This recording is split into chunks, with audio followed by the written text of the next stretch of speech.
గుత్తి వంకాయ మసాలా పులుసు.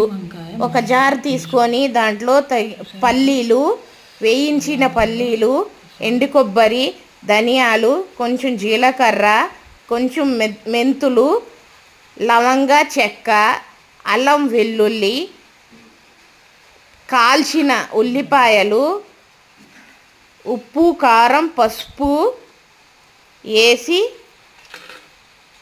దాంట్లోనే తగినంత వాటర్ వేసి మసాలా మెత్తగా నూరుకొని పక్కన పెట్టాలి. ఆ తర్వాత వంకాయలు తీసుకొని శుభ్రంగా కడిగి ఉప్పు వేసి వాటర్లో దాంట్లో ఘాట్లు పెట్టిన వంకాయలు వేసి పక్కన పెట్టాలి.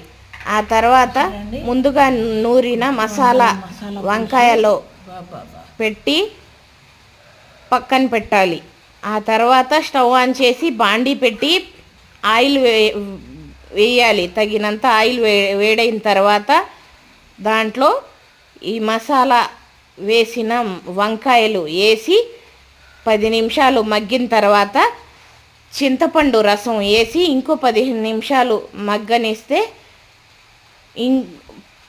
ఇంకో 15 నిమిషాల తర్వాత గుత్తి వంకాయల మసాలా